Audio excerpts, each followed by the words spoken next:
juste le temps de pouvoir l'afficher de façon à ce qu'on puisse tous le voir.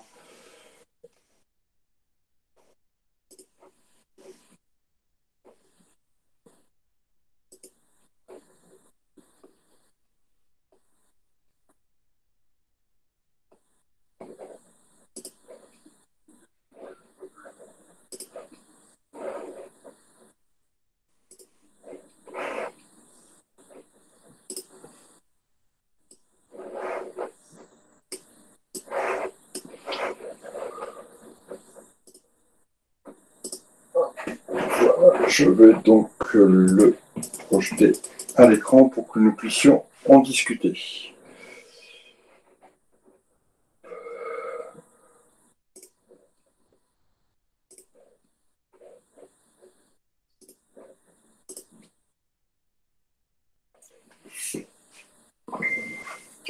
Donc voilà, on est à l'étude de trois cas, d'accord. Euh, on va pouvoir regarder un petit peu ce qu'il en est, et puis avec tout ce que l'on a vu durant les séances plus théoriques, répondre éventuellement aux interrogations qui nous sont soumises à travers ces trois cas. D'accord. Alors, dans le premier cas, on a une structure qui est en train de se monter. On a donc Madame Pérez qui vient de racheter une entreprise et qui fait appel à nos services concernant les problèmes juridiques qu'elle peut rencontrer et les questions qu'elle se pose. D'accord. Elle vous donne, donc elle est en train de monter sa société suite au rachat d'une autre entreprise. Le domaine, c'est la commercialisation de distributeurs dans les établissements scolaires, de distributeurs de légumes et de fruits frais. Et sa première interrogation porte sur le but de son entreprise et notamment concernant un choix entre deux formes. D'un côté, l'entreprise individuelle et de l'autre côté, le URL sur lequel il va falloir qu'on se prononce à un moment donné. Avant de se prononcer, on nous demande de compléter une annexe qui va certainement nous aider quant au choix à opérer. Alors, il y a deux, trois petites choses importantes à repérer dans ce cas pratique. La première chose, c'est que Madame Pérez souhaite être seule à bord dans un premier temps. Donc, on a une obligation ici qui nous impose de choisir une forme unipersonnelle. C'est d'ailleurs pour ça que l'on a le choix entre l'entreprise individuelle et l'entreprise unipersonnelle à responsabilité limitée. Et dans un deuxième temps, Madame, elle souhaite être aussi seule, mais être aussi autonome quant aux prises de décision. Ensuite, on verra dans le petit 2 qu'on nous indique qu'elle est propriétaire d'un appartement acquis par héritage, ce qui va ici sans doute nous orienter aussi vers une des formes juridiques qui sera la plus adéquate à son projet.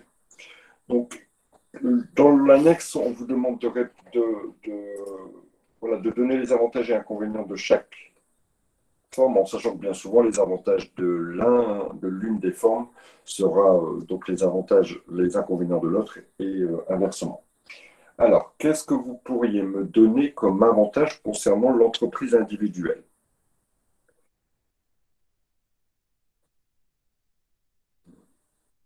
Alors, pas de capital. Effectivement, c'est une société qui ne nécessite pas de capital, donc il n'y aura pas besoin d'un apport de l'associé unique.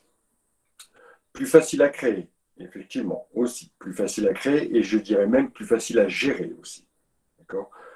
Aujourd'hui, pour créer une entreprise unipersonnelle, il y a besoin de beaucoup de démarches qui ne sont pas demandées auprès d'entreprises individuelles. Donc, effectivement, on peut dire que c'est beaucoup plus facile à créer, mais aussi beaucoup plus facile à gérer, puisqu'il y a moins d'obligations que dans une entreprise unipersonnelle.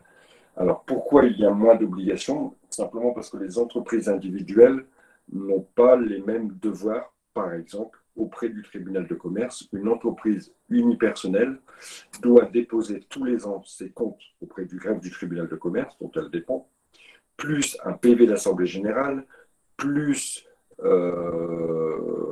son bilan, etc., etc. Donc vous voyez qu'il y a quand même beaucoup de démarches, je dirais, administratives qui font que par rapport à l'EI, le URL reste plus difficile et demande plus de temps.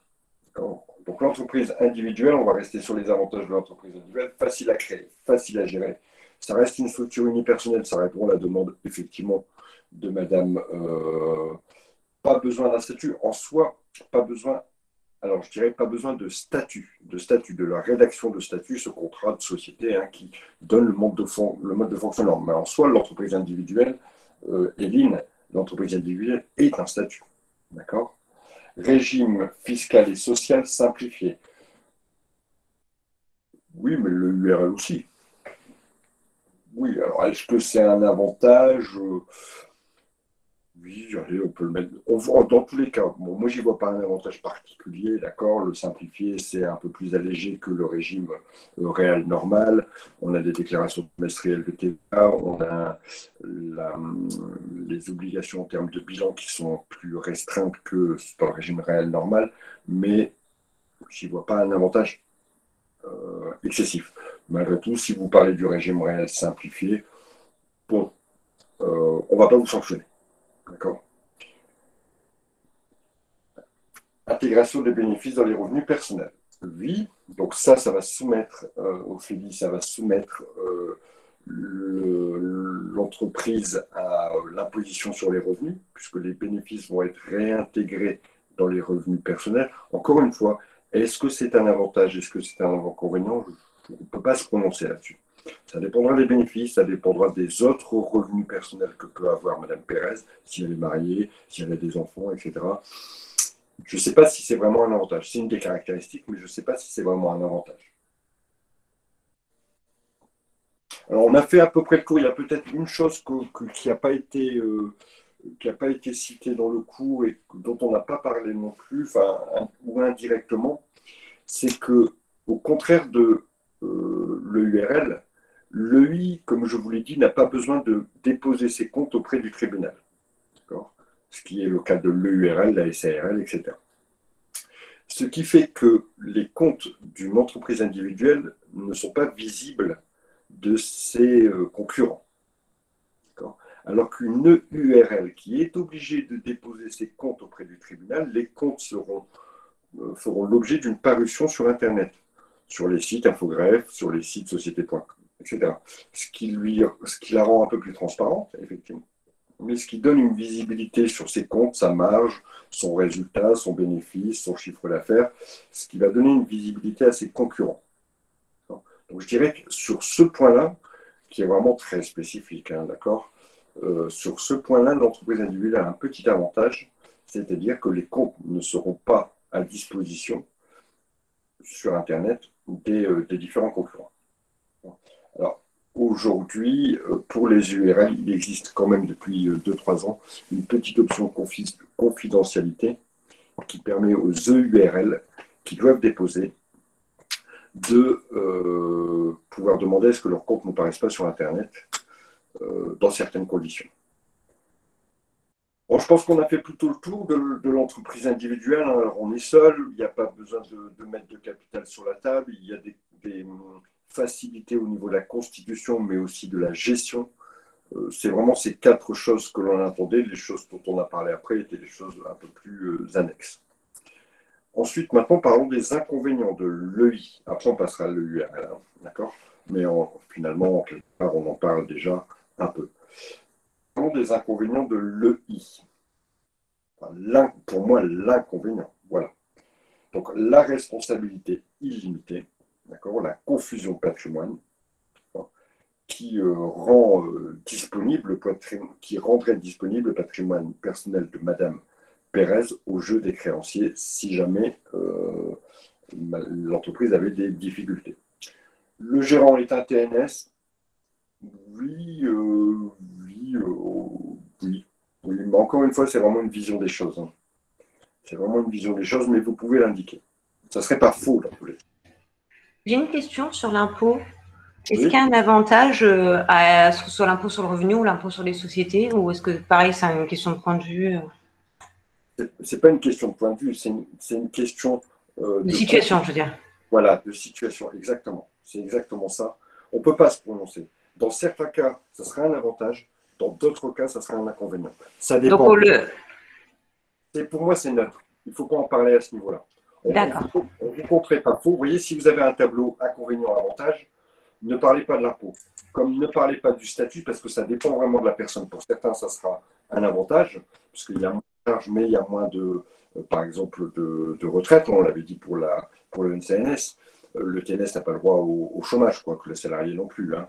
Le TNS a une couverture sociale moins importante. Mais si c'est pas ce que recherche la personne, imaginons que moi j'avais connu ça, un gars qui avait travaillé toute sa vie. Il avait travaillé toute sa vie en tant que salarié. D'accord. Et 2 mois ou 3 mois, non peut-être un peu plus, 6 mois je crois, 6 mois, il lui manquait 2 trimestres. 6 mois avant de prendre sa retraite, il est déclaré inapte au travail. D'accord. Il était chauffeur, il est déclaré inapte parce qu'il a une maladie du dos, enfin voilà. Bon. Il lui manque 2 trimestres pour pouvoir bénéficier de sa retraite. Ben, il s'est installé comme TNS. Pour lui, l'impact de TNS est tout petit. Il va toucher 3 euros de retraite de TNS et le reste en retraite salariée. Vous voyez. Mais c'est simplement parce que vous savez qu'on a besoin d'un nombre d'années d'exercice professionnel pour pouvoir accéder à sa retraite à taux plein. Et on cumule, bien sûr, les années salariées et les années TNS, cumule pour obtenir nos 42 années de cotisation. Et lui, c'était juste dans ce cas-là. Donc pour lui, voilà, il n'avait pas. Donc la partie TNS et la partie fiscale, je ne pense pas qu'on vous demande de vous prononcer là-dessus parce que je vous dis, ça demande une étude approfondie des recettes, des revenus du foyer, quelle est l'imposition de la société, enfin, quel est le bénéfice de la société, etc., etc., sachant qu'on a on a des tranches différentes et vous n'allez pas les connaître. Donc, si vous le mettez, on ne va pas vous compter faux, mais par contre, ça vous rapportera. D'accord. Oui, hein, donc l'inconvénient principal hein, sur la problématique de l'entreprise individuelle, c'est la confusion de patrimoine parce qu'il n'y a pas de création de personnalité morale, pardon, et donc la responsabilité est limitée, les trois choses étant liées ici en inconvénient principal pour l'entreprise individuelle. Passons à l'EURL. Quels sont les avantages de l'EURL? Alors, l'avantage, il est celui de l'inconvénient, évidemment, de l'entreprise individuelle. L'avantage ici, c'est la responsabilité limitée aux apports. Continuer votre réflexion, Delphine, en disant limité à quoi? Aux apports que l'associé aura fait. D'accord. Ça, c'est une. Alors, pourquoi il y a une responsabilité limitée? Parce qu'il y a une création de personne morale et donc il y a une distinction entre le patrimoine professionnel et le patrimoine personnel. Alors, Maxime me dit capital minimum à 1 euro. Oui, si on devait comparer à d'autres structures comme la SA, par exemple, le capital, il y en a un, mais aujourd'hui, il y a un minimum de 1 euro. Donc, c'est un avantage pas par rapport à l'EI, mais par rapport à d'autres structures. Dans le cours, j'ai aussi lu qu'il disait qu'il y avait une possibilité de céder une partie de la société si besoin. Oui, oui, bien sûr. Bien Donc c'est un sûr. avantage, ça. C'est un avantage, oui, oui, oui. Je suis Vous n'êtes pas convaincu là. oui, si, parce que j'y pensais pas, tout simplement, mais c'est un avantage, effectivement. Plutôt que si vous devez céder une entreprise individuelle, vous devez céder le fonds de commerce. D'accord. Et donc, le fonds de commerce, il ne peut pas se découper en 3 ou en 4. Si si vous voulez céder une EURL, vous pouvez céder une partie du capital de l'EURL, c'est-à-dire 10%, 20%, 30%. D'accord. Ce qui est plus facile ou ce qui peut être un avantage. Ce qui peut être un avantage. En tout cas, ce n'est pas un inconvénient. Donc, si ce n'est pas un inconvénient, ça peut être un avantage pour moi. J'y avais pas pensé, mais dans tous les cas, là, par contre, c'est pertinent. D'autres choses sur les avantages de l'EURL? Bon, ici, elle est seule, hein, puisque c'est ce qu'elle recherche, mais on l'a vu aussi comme avantage en entreprise individuelle. Bon, voilà, on a fait grosso modo le tour. Hein. Maintenant, concernant les inconvénients, bah, ce sont les avantages de l'entreprise individuelle. C'est l'obligation de rédaction de statut, l'obligation d'avoir des démarches administratives beaucoup plus lourdes que pour la création d'une entreprise individuelle, et c'est une gestion qui est un petit peu plus aussi lourde que pour l'entreprise individuelle. Voilà les points essentiels. Alors, on pourrait parler de plein de choses aussi, hein, mais c'est vraiment là ce qui était attendu comme réponse pour ce tableau. Alors, bien sûr, une fois que vous avez fait ça, si on revient sur le cas, et notamment Madame Pérez, et le fait aussi qu'on vous donne l'information qu'elle est propriétaire d'un appartement qu'elle a reçu en héritage, ça vous permet de partir sur un choix seul, protection du patrimoine personnel, obligatoirement, vous tombez dans le URL. D'accord ? Alors, bien sûr, vous allez justifier, d'accord ? Parce que l'URL permet la protection du patrimoine personnel contre les dettes professionnelles, parce que l'URL permet à Madame Pérez d'être seule à la tête et de prendre toutes les décisions, qu'elle soit, parce qu'elle est à la 100% des parts, et en plus, elle en sera certainement la gérante. Je fais juste un petit focus. Là, c'est plus pour votre culture personnelle, parce qu'on n'attend pas de vous que vous ayez ces notions-là aussi approfondies, mais comme c'était indiqué ici dans le cas pratique, où on vous dit, voilà, elle a acquis un bien par héritage. Alors, vous savez que si vous êtes marié, le bien, l'entreprise qui aurait été créée après le mariage, d'accord, un mariage sans contrat, donc en communauté de biens, l'entreprise qui est créée après le mariage appartient aux deux époux, puisque l'entreprise est dans la communauté de biens. D'accord. Si l'entreprise a été créée avec des deniers communs, de l'argent commun, donc clairement c'est quoi? Si le capital a été fait, vous avez un compte commun avec votre femme ou avec votre mari, vous décidez de vous lancer dans la structure d'une EURL ou d'une CELAR ou des choses comme ça, pardon, vous faites un chèque issu de compte commun ou issu de n'importe quel compte créé après le mariage. À partir de là, votre époux ou votre épouse détient aussi la société tout comme vous. D'accord, ça, c'est une première chose avec toutes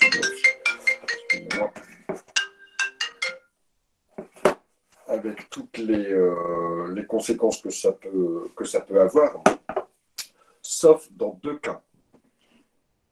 Si la SARL ou l'EURL a été créée avec de l'argent que vous possédiez, que vous puissiez identifier, bien sûr, avant le mariage.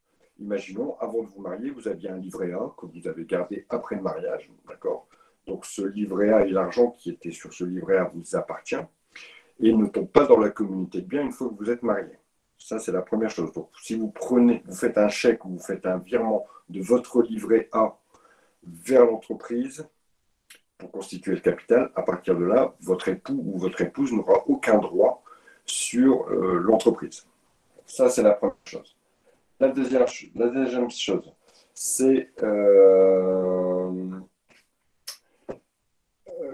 concernant les biens acquis par héritage pendant le mariage. D'accord ? Imaginons que vous créez votre entreprise par de l'argent que vous avez hérité. D'accord ? Pareil, les biens acquis par héritage, par succession, pendant le mariage, ne tombent pas dans la communauté de biens, restent propres à la personne. C'est-à-dire que moi, ma grand-mère d'Amérique, elle m'a légué un appartement quand elle est décédée. Cet appartement, je décide de l'apporter pour constituer le capital d'une entreprise. À partir de là, si je devais être marié, mon épouse ou mon époux n'aurait aucun droit sur la société. Dans tous les autres cas, si la société est créée après le mariage, dans tous les autres cas, l'époux ou l'épouse a un droit, autant que le vôtre d'ailleurs, sur cette société. C'est juste une petite aparté. Bien sûr, si la société a été créée avant, à partir de là, il n'y a pas de souci. Alors, question numéro 3, puisqu'on a répondu à la question numéro 2. Question numéro 3, après consultation avec son banquier, des insuffisances financières, donc elle a certainement montré le projet à son banquier, et le banquier a relevé quelques petites insuffisances, et il lui suggère donc de s'associer. Donc Madame Pérez décide donc de s'associer avec sa meilleure amie, quelle structure juridique est adaptée à ce nouveau projet. Donc, obligatoirement, là, ici, vous allez vous diriger vers des structures qui sont plus unipersonnelles. Donc, vous pouvez éliminer l'entreprise individuelle, vous pouvez éliminer l'EIRL, l'entreprise individuelle à responsabilité limitée, vous pouvez éliminer l'EURL, l'entreprise unipersonnelle à responsabilité limitée. Vous pouvez éliminer la SASU, la société par action simplifiée unipersonnelle. Il vous reste donc SAS, SARL et SA. D'accord? Alors, on va éliminer la SA puisque le capital est beaucoup trop important et puis il y a des problèmes d'associés. On n'est pas. Peut-être 7 en fonction de la SA si il y a d'autres petites choses qui interviennent, mais en général, on peut éliminer la SA. Il nous reste la SARL et la SAS. Dites-moi, alors Maxime propose la SARL, Georgia aussi la SARL. Il y a certains... Moi, comme je croyais que le statut du salarié, s'il était, le statut du dirigeant, s'il était salarié, je pensais que c'était un avantage. Du coup, j'avais opté pour la SAS. Alors, parce que vous avez anticipé la 5e question. Vous avez anticipé la 5e question. Parce que voilà, moi, j'avais dit ça. Non, mais à ce stade, si on lit l'exercice, d'accord, à ce stade, les deux solutions sont bonnes. D'accord, que vous ayez choisi la SARL ou la SAS, les deux solutions sont bonnes, puisque les deux solutions assurent une véritable protection pour l'une et l'autre des deux associés. Les deux solutions permettent de s'associer, voilà, permettent au moins d'être deux. Les deux solutions ont un capital au minimum. Donc, tout ce qu'on avait dit précédemment et tout ce qui nous servait de base au choix de l'EURL reste valable pour que ce soit la SARL ou la SAS. Mais ici vient une donnée supplémentaire, et on complétera le tableau après, vient une donnée supplémentaire vers laquelle vous allez, qui va valider votre réponse, je crois que c'était Delphine. Ici, Madame Pérez, apparemment, elle souhaiterait garder son régime de salarié. Si vous avez opté pour la SARL, ça ne sera pas possible. Si vous avez opté pour la SAS, ça sera possible. Donc, si jamais elle devait vouloir garder son statut de salarié ou un statut de salarié, il faudrait opter pour la SAS, dans laquelle elle pourrait être majoritaire, présidente, salariée, protection du patrimoine, association, capital limité. Donc on a tous les avantages que Madame Pérez recherche, parce que si on devait rester sur la SARL, à ce moment-là, elle ne pourrait pas être salariée si elle est majoritaire au capital et donc garder le pouvoir sur sa société.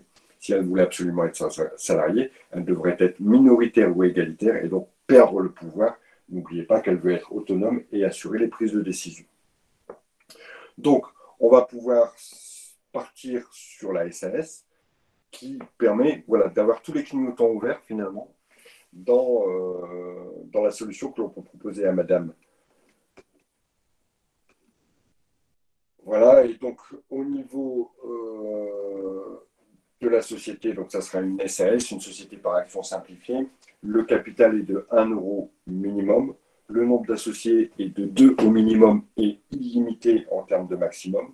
Le régime social du président, il sera donc salarié de la société. Le régime fiscal, l'entreprise sera soumise à l'impôt sur les sociétés. Là, il suffit de se référer au petit tableau récapitulatif que l'on a mis en place. Y a-t-il des questions par rapport à ce premier exercice?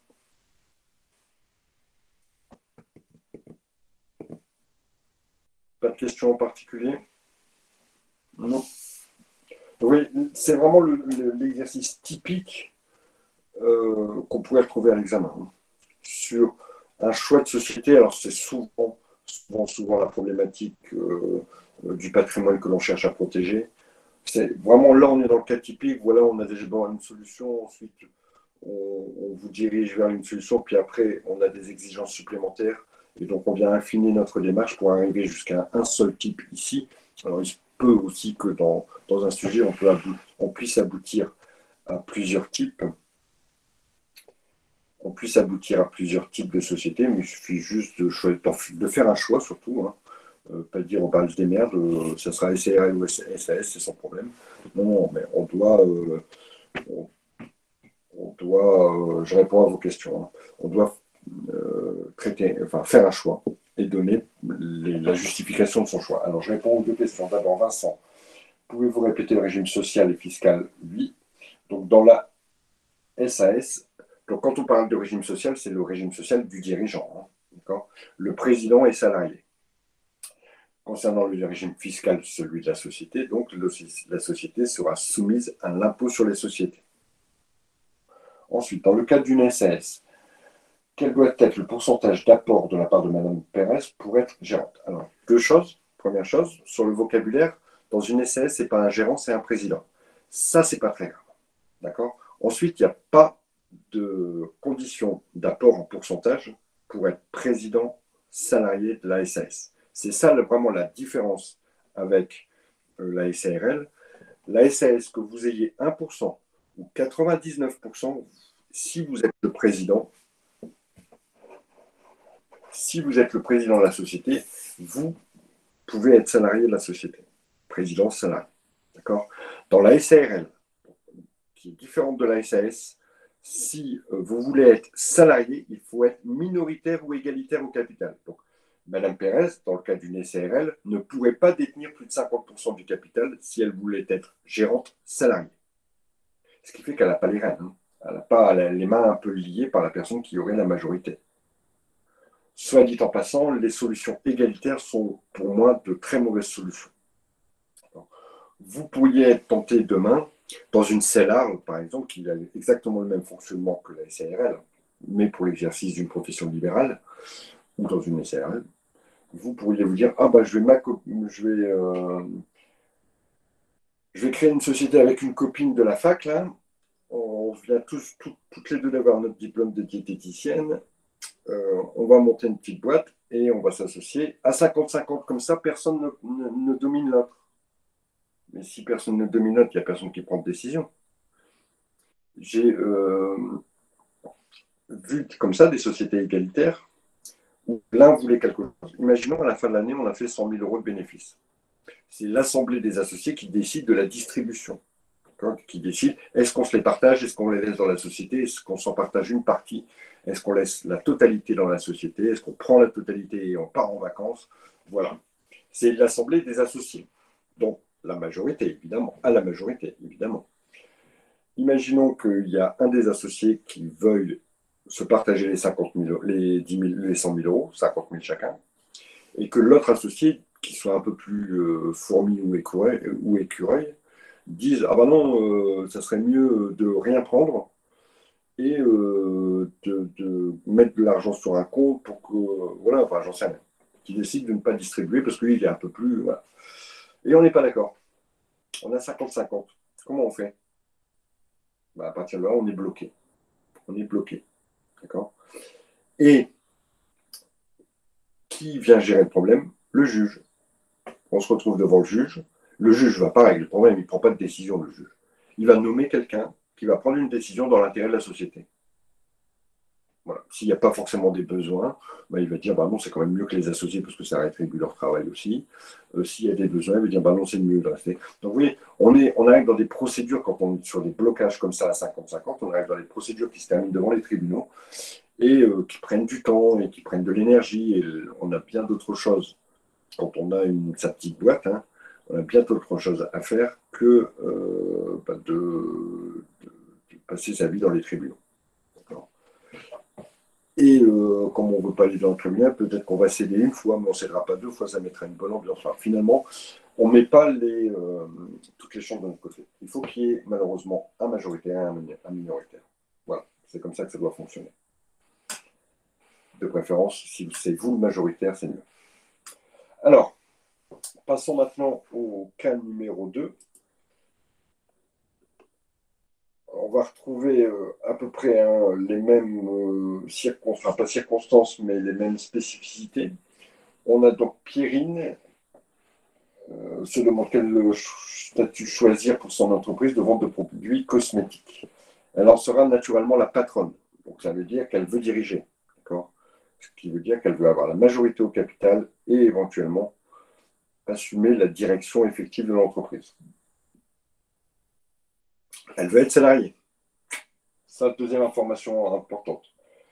Parce que pour elle, il y a plus d'avantages à être salarié qu'à être TNS. Donc, on a deux informations importantes. Une première, elle veut maîtriser les choses. La deuxième, elle veut être salariée. Bon, naturellement, puisqu'on dans l'optique quand même, je pense que la protection du patrimoine, c'est valable pour tout le monde, même si on ne vous en parle pas. D'accord. Alors, vous pouvez très bien, si vous apportez une solution, puisqu'ici, a priori, on ne parle pas trop de la protection de son patrimoine, mais dans tous les cas, la seule solution ici, quand je veux être le maître à bord et que je veux être salarié et que je suis tout seul, c'est quoi? C'est la SASU. C'est la SASU, unipersonnelle, Maxime, si je veux être tout seul. Maintenant, si on veut être à plusieurs, effectivement, ce sera la SAS, vous avez raison. Mais si on devait s'arrêter là, d'accord, après on parle du problème des parents, si on devait s'arrêter là et que Perrine décide de se lancer toute seule, la seule solution pour elle, c'est la SASU. Alors, par contre, on nous donne d'autres informations. Il y a les parents de Perrine qui, même sont commerçants, bon, ça, on s'en fiche un peu, qui l'encouragent dans ses voies. Ils sont prêts à l'aider financièrement, sous forme soit d'une donation, ou bien d'une prise de participation dans le capital de l'entreprise de Perrine, si elle choisit de se constituer en société. Dans le cas où les parents prendraient une participation, il faudrait veiller, alors toujours dans le cadre soit d'une SA ou d'une SASU, parce que de toute façon, c'est les seules possibilités pour que Perrine soit salariée, d'accord. Quoique, elle pourrait être aussi salariée en SARL si ses parents prennent 50%, d'accord. Mais dans ce cas-là, elle ne maîtrise plus. Or, je vous rappelle qu'elle vous dit, je veux en être la patronne. Donc, si on part en SARL, la problématique, ça va être ça. Ça va être, si je n'ai pas plus de 51% du capital, je n'en serai pas la patronne. Et si j'ai plus de 51%, je ne peux pas être salarié. Donc, ça ne peut pas marcher. En SAS, même si j'ai plus de 51% du capital, ou 50% du capital, je peux être salarié, président salarié. Donc, je dirige et je garde la maîtrise. C'est la solution. D'accord. Ça sera la solution. Si... Lequel sera la solution? Excusez-moi, je me suis perdue. Je reviens là-dessus. À mon avis, la solution qui sera bien pour elle, c'est la SAS, avec une prise de participation de ses parents, mais pas énorme. Il ne faudra pas que les parents, dans l'apport qu'ils vont constituer, dépassent 51%, parce que c'est eux qui en seront maîtres alors. Donc peut-être une participation au capital et une participation en donation, ce qui pourrait être une solution. Alors, Vincent, vous me dites que la SASU, elle n'est pas obligée de détenir la majorité du capital pour diriger. Dans tous les cas, elle va détenir, puisque SASU, on est tout seul, donc elle a 100% des parts. Donc on ne peut même pas parler de répartition quand on parle de SASU, puisqu'on est tout seul, donc on a 100% des parts, obligatoirement. Par contre, ça me fait penser à une chose, on n'est pas obligé d'être associé pour être le président ou pour être le gérant d'une structure. Hein. À ce moment-là, on confie la gestion à quelqu'un qui est complètement en dehors de la société et qui, dans ces cas, pourrait être salarié. Allez-y, vous écoutez. Oui, excusez-moi, je ne suis pas au clair entre la différence entre actionnaire et associé. C'est la même chose. D'accord. C'est la même chose. L'associé, c'est le terme général, on peut employer en SARL ou en SA ou en SAS. Et l'actionnaire ne s'utilisera, c'est l'associé d'une SA ou d'une SAS. Puisque ça et la SAS, c'est des actions, alors que la SARL, ce sont des parts sociales. C'est quoi la différence entre part sociale et action? C'est une histoire de part sociale, on peut pas. C'est les obligations des parts sociales? On ne peut pas perdre ça? C'est pas la même chose. C'est le nom qui change, tout simplement. Hein. C'est le nom qui est pour chaque structure. Tout simplement. C'est un nom différent. Pourquoi? Quelle est la différence entre un gérant et un président? Aucune. Ils vont diriger tous les deux la société. C'est des noms qu'on a donnés en fonction des structures. Du coup, je suis désolée, mais je n'ai pas bien compris en fait en quoi la SAS est avantageuse par rapport à la SARL. La différence, c'est qu'elle a plus de possibilités d'action? Non, la différence, c'est qu'elle pourrait être salariée. Mais en SARL 50-50, elle pourrait être salariée aussi. Oui, mais elle ne dirige pas son entreprise alors. Elle sera toujours obligée d'avoir l'approbation des parents pour les grandes décisions. Tandis que dans la SAS, elle n'a pas besoin de l'approbation? Dans la si, mais dans tous les cas. Si elle ne veut pas, si elle veut se passer de l'avis des autres associés, il faut avoir la majorité. D'accord? Comme ça, je prends les décisions que j'ai envie de prendre. Donc, il faut que j'ai au moins 51% des parts. Sauf que si j'ai 51% des parts dans une SARL, je ne peux pas être salarié. Donc, la meilleure. Pourquoi ça y est, j'ai compris. Ça y est, ok. C'est bon, j'y suis. Pourquoi la SAS, c'est la meilleure solution? Parce qu'on cumule tout. On peut être majoritaire, on peut être salarié même si on est majoritaire, et on peut avoir quelqu'un qui vienne mettre de l'argent. Bien sûr, il faudra que ça soit moins que moi, obligatoirement, puisque moi, je dois avoir plus de parts que lui pour diriger. Alors, je crois qu'il y avait une main levée. Est-ce qu'elle est toujours levée ou j'ai répondu? Je crois que c'était Vincent, peut-être. Ouais, du coup, moi je m'embrouille un peu entre ça, entre savoir si par rapport à la SARL et la SAS, si par rapport au capital de départ, si, Alors, euh, si dans on tous les peut cas, diriger, si ouais. on, pour diriger, il faut qu'on ait apporté obligatoirement, du coup, plus que les autres. Alors, pour prendre les grandes, je vais répondre à votre question. On a deux modes on a deux personnes qui dirigent. D'accord. On a ceux qui ont la majorité, ou celui qui a la majorité au capital, lui va prendre les grandes décisions. D'accord. Dont la décision de nommer le gérant ou le président d'ailleurs. Hein. D'accord. Donc, il va avoir la distribution des dividendes. Voilà, les grosses décisions, c'est lui qui va les prendre. Il va les prendre avec l'Assemblée générale, mais comme il est majoritaire, évidemment, son opinion sera imposée.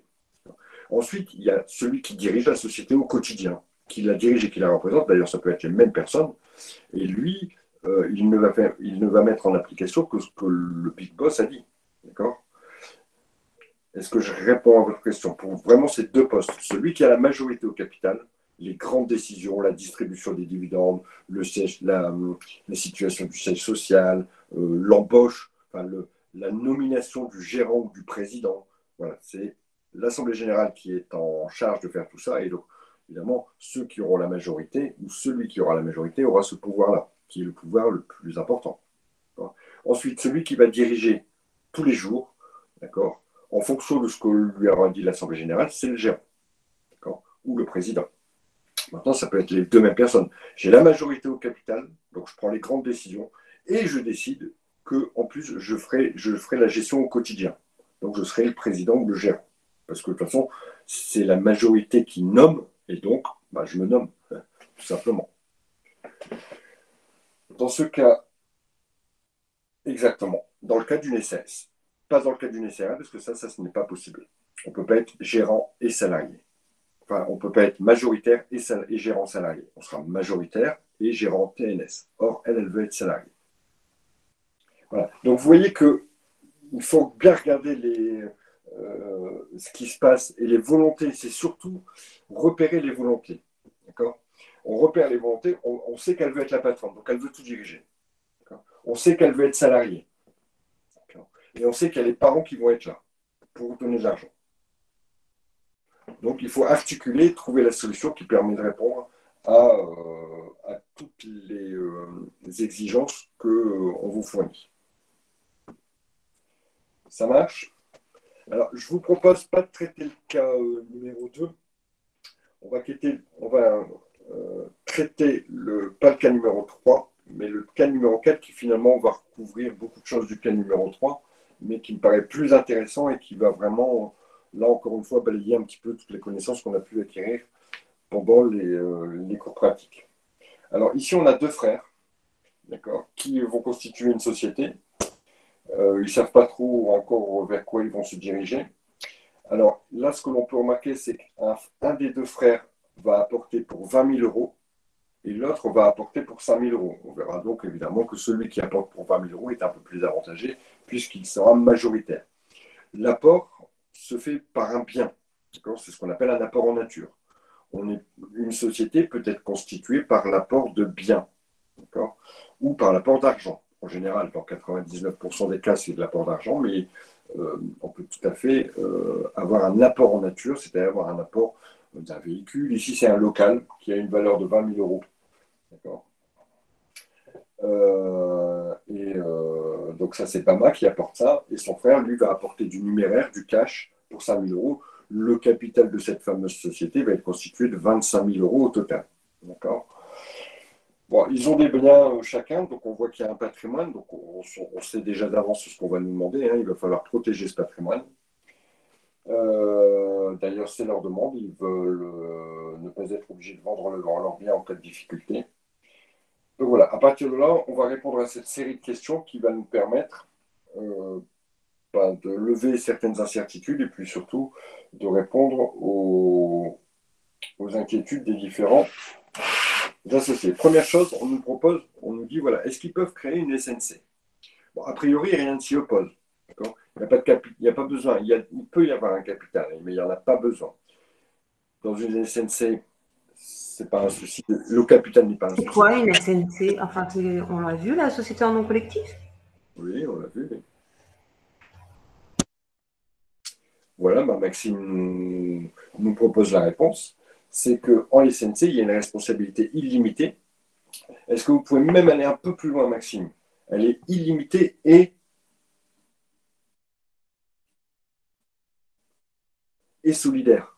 C'est-à-dire que si l'un des deux engage la société dans des dettes, l'autre devra payer ses dettes et que lui-même ne peut pas les payer, par exemple, ou n'a pas suffisamment de patrimoine pour payer les dettes, c'est-à-dire que c'est celui qui a le plus d'argent qui paye. Ensuite, ils se débrouilleront entre eux, hein, mais si à côté, si vous avez quelqu'un qui vous doit de l'argent et qui n'a rien, vous ne pouvez pas faire grand-chose. Hein. Vous pouvez faire toutes les actions, c'est-à-dire tous les tribunaux que vous voulez, mais si la personne n'a rien, vous n'aurez rien. C'est tout. D'accord? Donc, c'est ici la problématique, effectivement. La SNC ne permet pas du tout de pallier leurs inquiétudes, puisqu'il n'y a pas d'écran social, il n'y a pas de protection du patrimoine personnel. Le patrimoine personnel est exposé aux créanciers en cas de difficulté, et ceci de façon illimitée et solidaire. Voilà la première question, comment il fallait la traiter. Donc ensuite, les deux frères espèrent que la constitution d'une SRL va leur permettre de mettre leurs biens perso à l'abri en cas de difficulté. Pourquoi? Ici, c'est vraiment la réponse typique.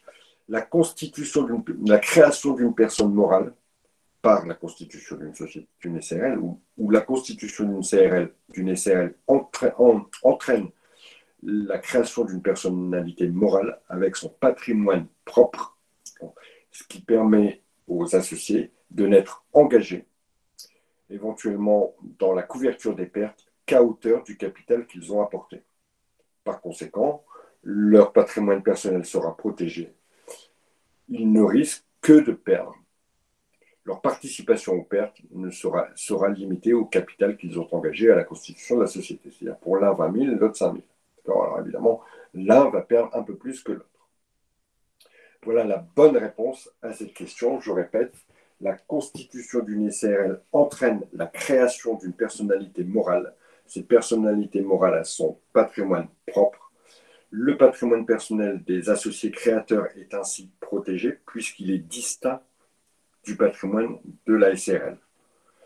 Les associés ne sont engagés et ne participeront aux pertes de la société qu'à hauteur du capital qu'ils ont engagé au moment de la création. Voilà la réponse qu'il faut apporter à ce type de question. N'oubliez pas de parler de la création de la personne morale qui entraîne la séparation des patrimoines. N'oubliez pas, c'est vraiment la chose qui fera tilt au correcteur si jamais vous tombez sur un sujet comme celui-ci et qu'il y a, wow, la personne a compris. Ensuite, pour créer leur affaire, Monsieur, excusez-moi, j'ai juste une question avant. Oui. C'est-à-dire que le local du frère, enfin de celui qui a le local du coup, c'est un local personnel, c'est à lui, il l'a acheté, c'est pas quelque chose qu'il louait à quelqu'un. Oui, mais on ne peut apporter que, évidemment, ce que l'on détient. Hein. Et du coup, si jamais ils ont un problème avec la société et qu'ils doivent la fermer, le local lui sera retiré, il lui appartiendra plus, il sera revendu moins cher, par exemple. Exactement, vous avez tout à fait raison. Et d'ailleurs, avant même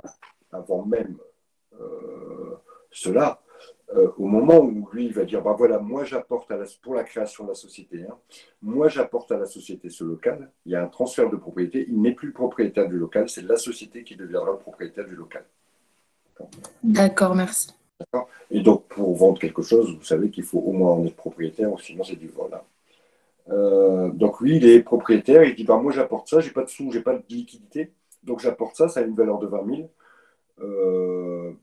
Il y a un transfert de propriété, l'entreprise, la SRL deviendra propriétaire et ça constitue ça. Du coup, évidemment, Maxime, ils sont propriétaires, évidemment. Alors, c'était allé trop vite, vous pouvez répéter, je suppose que c'est Vincent pour la question concernant la SRL. Je répète Vincent, mais vous pourrez réécouter. Hein. Donc, je disais, pour répondre à la protection qu'apporte la SRL, la constitution d'une SRL entraîne la création d'une personne morale. Cette personne morale a son patrimoine propre. Ainsi, le patrimoine personnel des associés est distinct du patrimoine de la SARL. Donc, il sera protégé des créanciers en cas de difficulté. Les associés ne seront engagés dans le remboursement des dettes qu'à hauteur du capital qu'ils ont fourni au départ de la société. Donc, voilà comment vous devez articuler votre réponse. Vous parlez de la création de la personne morale, vous parlez de la distinction de patrimoine et vous parlez de la limitation de la sollicitation des associés aux pertes, de la participation des associés aux pertes. Donc on en vient au fait que leur banquier, pour leur octroyer un prêt de 3 500 €, va leur demander des garanties. À votre avis, quel type de garantie va demander le banquier?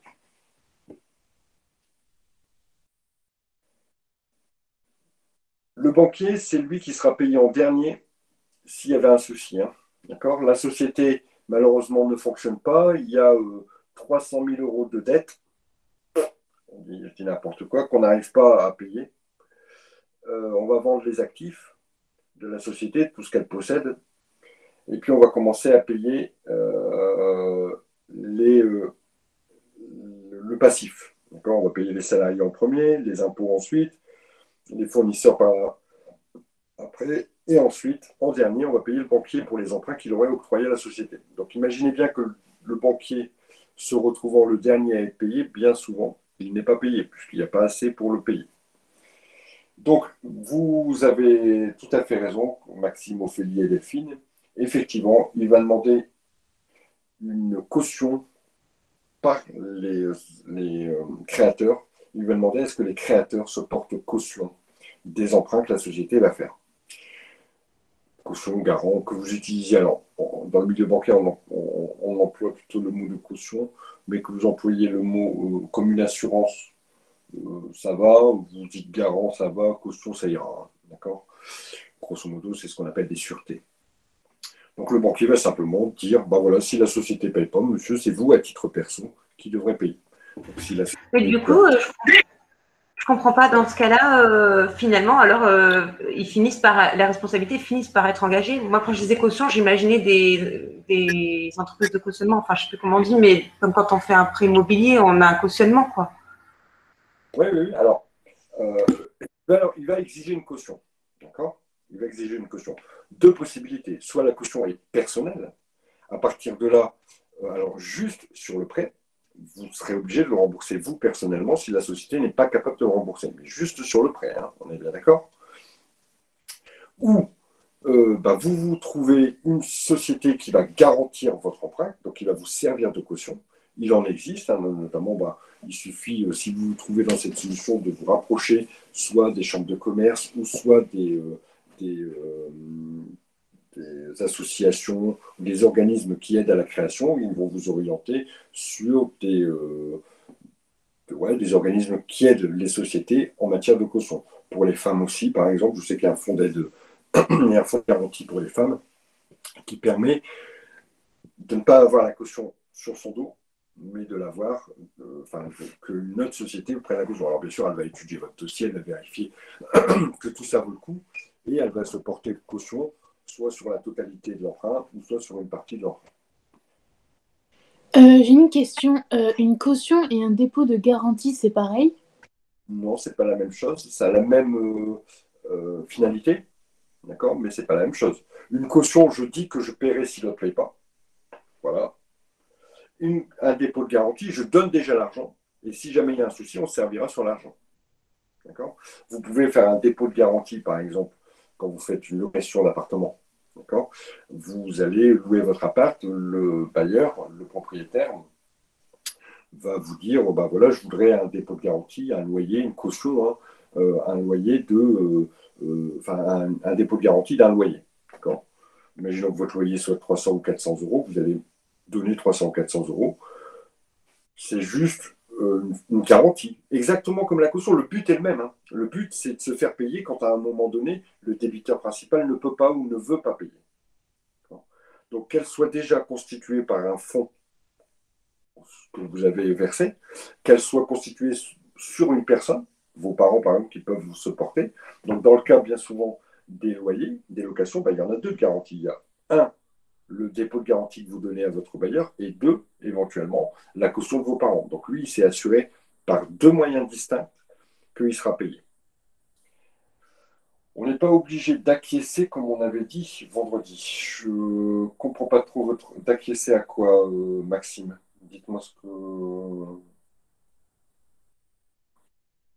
Alors, avait dit qu'on n'était pas obligé d'acquiescer au fait que le banquier nous propose le fait d'une assurance de notre part, enfin oui, de voilà. notre Oui, partie oui, oui, personnelle.